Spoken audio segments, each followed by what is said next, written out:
Hey guys, it's Ian from SSA 1000 Cars, and today is a bit of a sad day. The last run in GT4. The car is going absolutely magnificently, and the time has really come. With so many cars coming in the next 12 months, we felt that the time was right to let GT4 go. But a sad day nevertheless, and a feeling that sort of become part of me, and it gives great fuel consumption, quite often over 30 miles per gallon. 32 is perfectly possible if you don't break the speed limit, and just a stunning car to drive. It's so incredibly well balanced.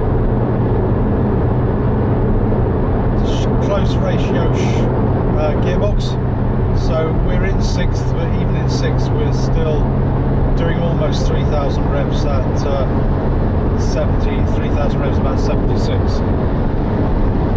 This car's always been kitted out the way that I wanted it. It doesn't have the bucket seats, because the bucket seats I always felt would be less comfortable for long journeys, and we've used this now twice down to the south of France, and on both occasions got just shy of 30 miles per gallon, and that was actually doing 85 pretty much all the way down.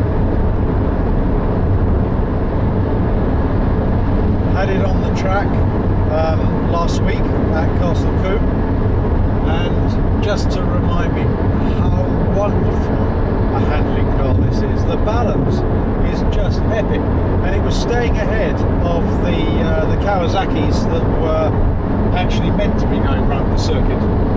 Cars weren't supposed to be, but they let me on. In the corners, it can carry so much speed into the corners, it's just absolutely massive. Now I will say it lacks a little power, just on occasions. It's not underpowered by any means. A 6-cylinder engine with 3.8 litres capacity, and gives you a 0 to 60 in the low 4s, and I think it tops out at about 175. So you'd hardly say that was slow, but you know, compared to the kick you get from the McLaren, it just feels slightly underpowered sometimes. Especially if you're coming up a slip road onto the motorway. We have one fairly close to us.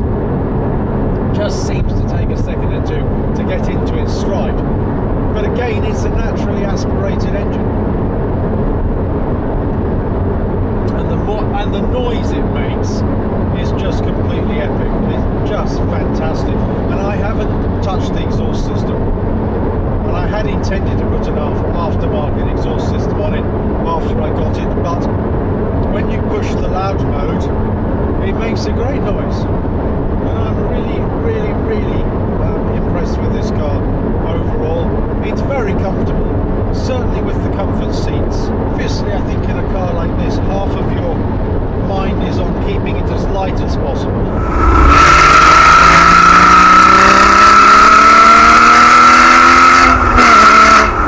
Criticisms of the car, because I think at this stage, you know, having had the car 20 months, I sort of feel, yeah, I'm in a good position to be able to say what I'm not so sure about. I sometimes find it a little cramped, and as a consequence of that, I think sometimes that well, you know, I could do something a little bigger, and I think the GT3 is a little more roomy inside. Now that's not to say that the luggage capacity of this car isn't absolutely brilliant.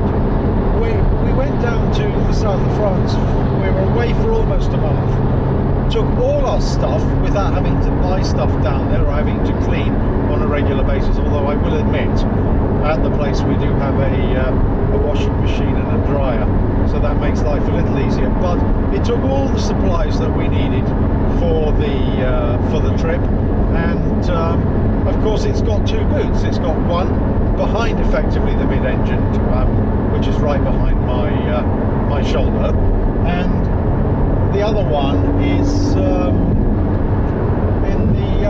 which is quite deep, takes quite a deep case, which I like, and that's nice. And it's just a very well equipped car, but it's just the cabin itself I just find just a little bit small.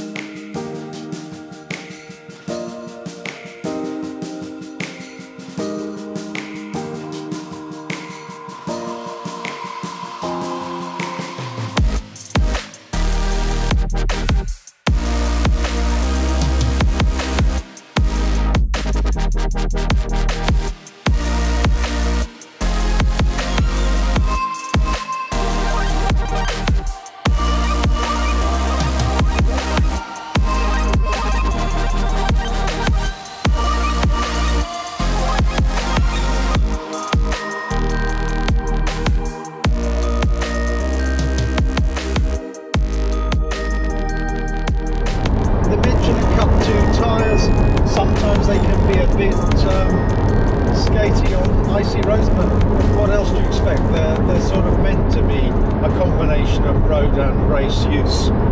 So obviously when conditions are slippery, you want to be just taking your time and being a little bit careful, which I try to do. I haven't had it out that much in the wet, if the truth be known. It's done 4,500 miles, and they're mainly dry miles. But you wouldn't notice that on the motorway. On the motorway, even when the conditions are inclement, there is no question the tyres are absolutely fine. You don't feel like there's no grip.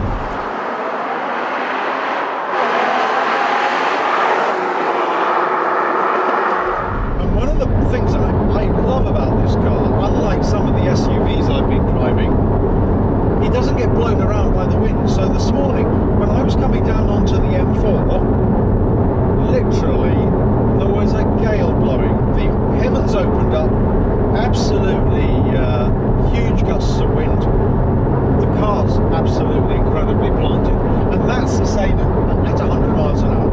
There is no deviation. So these trick wings that they have in some of the cars, I mean in some of the Porsches that come up at 75, 76 miles an hour, they're never as good as a fixed rear wing. I mean, there's a patch on the way down to the south of France between Dijon and Lyon, which is, you're sort of going up and down. They're not really mountains, but they're sort of quite major hills, and the motorways twist round in a way I don't think they'd be allowed to build in the UK, because the corners are much tighter. And this is epic on that. One of the things that I noticed when we took the Macan down, the Macan Turbo that we had, was the Macan, well planted though it was nothing like as stable on that same section. So overall, what a great machine. I really, really hope that whoever buys this next is going to enjoy it as much as I have. And it's a classic. This car will hold its value and go up in price.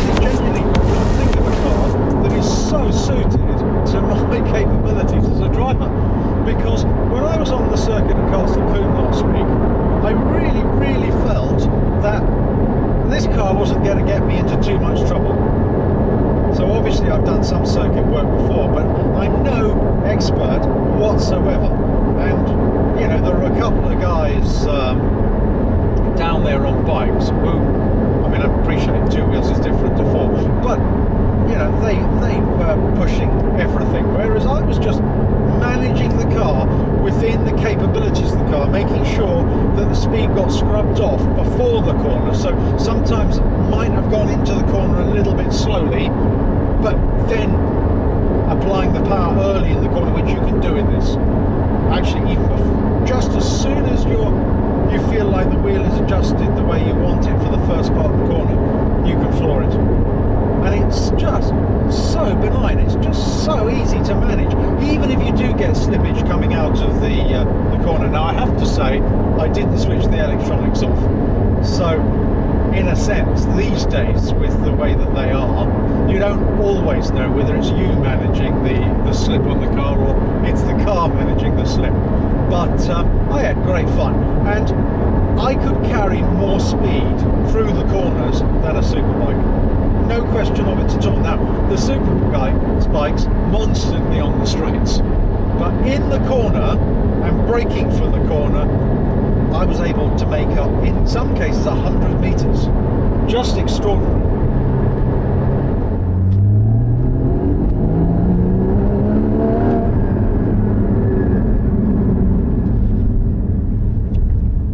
Oh well, that be that, folks, I guess.